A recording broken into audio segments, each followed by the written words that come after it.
My name is Tomek Wodega, and I design and manufacture stands for scanning using mobile devices. And I will show you the stand for mobile phones and small tablets, and assembly information about assembly and how to use it. This is how you would receive the stand. There are 3 pieces, and first I want to instruct you on how to use that piece of microsuction tape. I recommend you cut it in half and attach it to these 2 surfaces of your stand, the longer one and the shorter arm.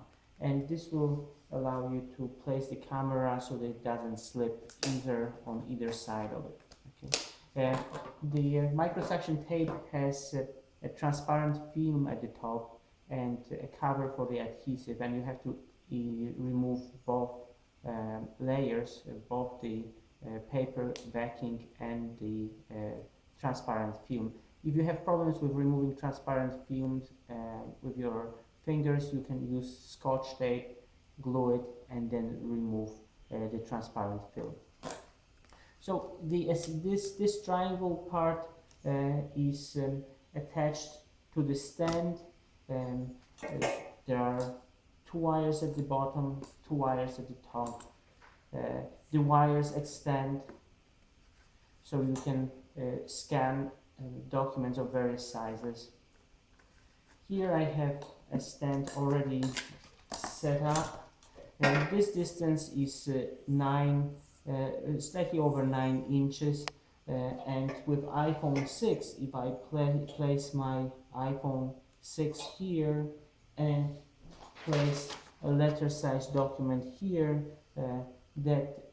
that's the area that should be covered by the camera.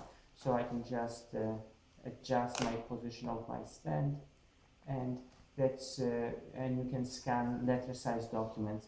I recommend getting a desk lamp if you're doing a lot of scanning. This is an LED lamp. I bought it on Amazon. This type is called Comfort 2. It was one of the less expensive ones, and this will allow you to get better pictures. It also has a lot of possibility to manipulate and rotate if you are scanning different types of documents.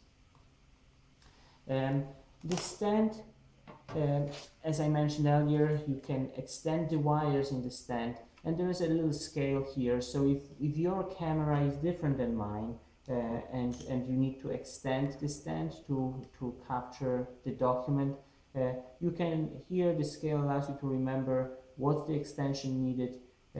Also, there is one more base, the piece of corrugated plastic base that you can use to slide into the wires.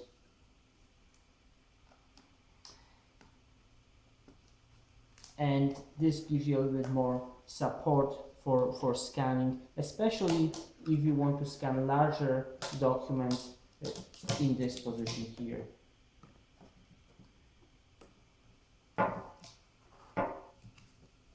For example, legal size letters, it's good to put that base in to make it more stable. As far as the applications for mobile phones, I recommend, from personal experience, application called Office Lens. That's a Microsoft scanning application, and I will just give you a short demo here. So if I choose Office Lens, this is a free app on iPhone. I'll just put my document here. It will capture the edges automatically. I capture the document, and I have an option of cropping. It automatically corrected found the edges and cropped. When I say done, I can then just add this to my photo library on an iPhone, and then page after page I can add new documents in and use, for example, software available on fopidu.com to convert all these images to PDF documents if you have multi-page documents. So again, this app is called Office Lens from Microsoft, and the reason I mention this is that this particular app is available on three major platforms, on iPhones or iOS platform, on Android platform, and on Windows phone platform. Thank you.